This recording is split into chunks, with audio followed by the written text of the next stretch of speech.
The amount of songwriting I've been able to accomplish with this technique has been astronomical, even for me. It's been absolutely crazy what this has done. It's unlocked gateways into the ether of creativity that I never thought was even possible within myself. It's amazing. Hey folks, so Paul is here once again. Today I'm going to be talking about a very, very fantastic technique given to me by my friend and kind of sometimes mentor, Mr. Tom Geldschlager, Fountainhead himself. This technique has allowed me to overcome writer's block in such a profound way that I've written, I don't know, maybe 30 or 40 minutes of music in the last 3 weeks just because of this. It's been absolutely absurd the amount of creativity that this has sparked.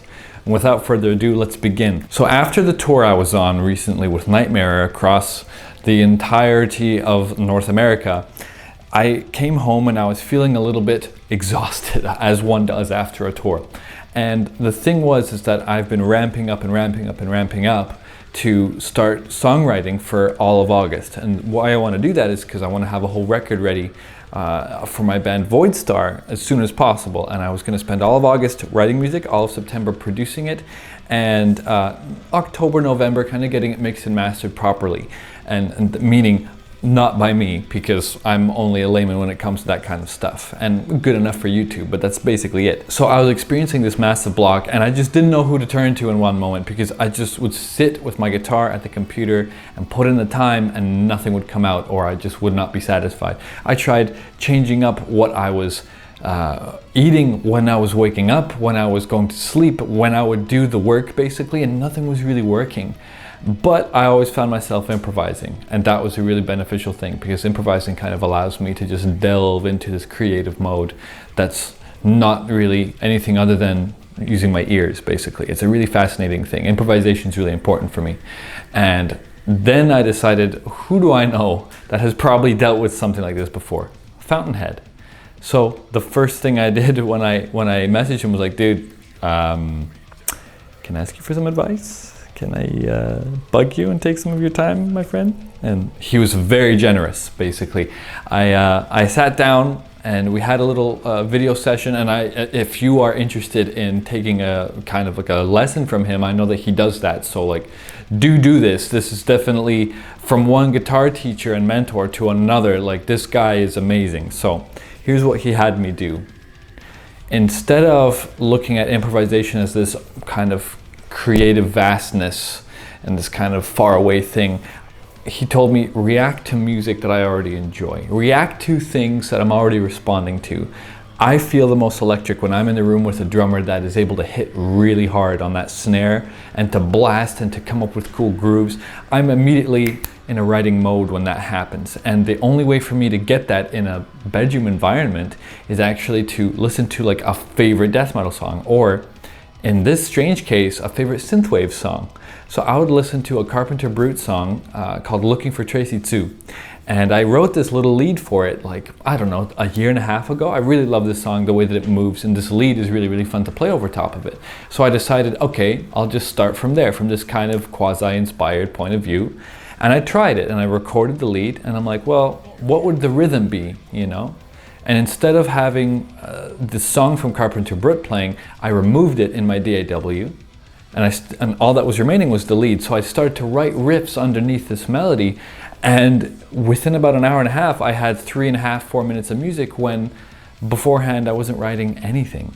So this reactionary method seemed to work, but that was like now a synthwave inspired technical metal song. Okay, cool. Very interesting, very bizarre for me personally. I don't write like this, so okay, but I must try it more than once. Fast forward the next day, morning time. I'm usually better when I'm in the morning when it comes to creativity. I sit down and I end up recording, because Tom mentions to me, you can actually record directly your favorite riff into your DAW, favorite riff that someone else has written, and then complete the song around that riff and just remove the riff and write your own, the riff, to take its place. And you're left with a completely inspired piece of music, because you are reacting directly to how excited you already are to that piece. And in this way, you also have defeated self-judgment, because you love that riff that person wrote. It's not a riff that you wrote. So there's this moment of like, it's a good riff, and it's not yours, so your ego is kind of out of the way. You just really enjoy that riff.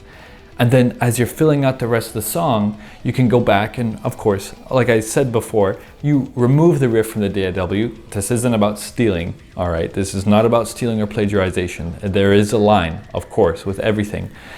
But this technique worked wonders. I have written like 30 to 40 minutes of music now using this technique. And I'm talking, I used a 6-string, I used a 7-string, I used an 8-string guitar, I used a 7-string acoustic guitar, I used my 22-fret 6-string guitar. I've used like every single instrument, and I keep on coming up with these crazy ideas that are directly inspired from the melodies or the vibes or the grooves or the riffs of other music, whether it's the band Carpenter Brut, or I guess it's a band, or it's Perturbator, or it's Health, or it's Alkaloid, or Obscura, or Necrophagus, or Symphony X, Dream Theater, the lists go on.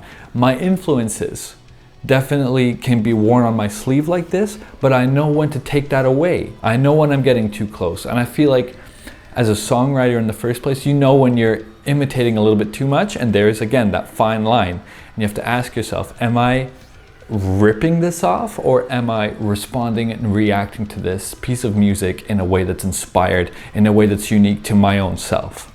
So anyways, that's it for today's little talking video. It's been a quick one on purpose. I want you to go and try this and let me know what happens. What song did you use? Tell me in the comments below. If you're curious about online guitar lessons, the best thing you can do is message me on my website, paulos.com, and you can join my guitar mentorship program. Fall is coming up in a minute, and this is a time of growth for many, many people. And it's the time of, all right, summer's over, time to get serious about some learning. So if you're interested in doing that, I do mentorship. It's not guitar lessons. Guitar lessons are a thing of the past, in my opinion. I can help you with your technique, with your theory, with your songwriting. I can help you be the next best version of yourself on the instrument, because it's in my nature to want that for my students. I want to be your last guitar teacher, and if I can help it, I will push you to the point that you want to be at. You want to be writing virtuoso style music? Let's get there. I'm fully committed to helping out all of my students, and that's why spots are limited. I'm searching for a few very dedicated folks to kind of get onto this accelerated mentorship program of mine, because it's really that kind of a thing. I want it so that when you're done lessons with me, when you're done the mentorship with me, you don't need another guitar player teaching you anything, because you'll be able to teach yourself. That's what's in it for me. I love seeing people grow. I've helped dozens of people now all over the world, from literally all over the world, from Australia to Saudi Arabia to Holland to America to the United Kingdom to Germany to Switzerland. The list keeps getting bigger and bigger, and I'm really proud of what I've been able to accomplish. So if you really want to dive into lessons with me, hit me up, paulos.com, and we can get started. Other than that, if you enjoyed this video, don't forget to subscribe and like the video, because it does help me out a lot. And again, let me know, what song did you use? What song, what vibe inspired you? Again, I've like referenced some synthwave artists that I really, really enjoy, and that ended up inspiring completely different music for myself. And I love what came out of my fingers. It's been such a fun process. Let me know in the comments. All right, I'll catch you later, YouTube. Cheers.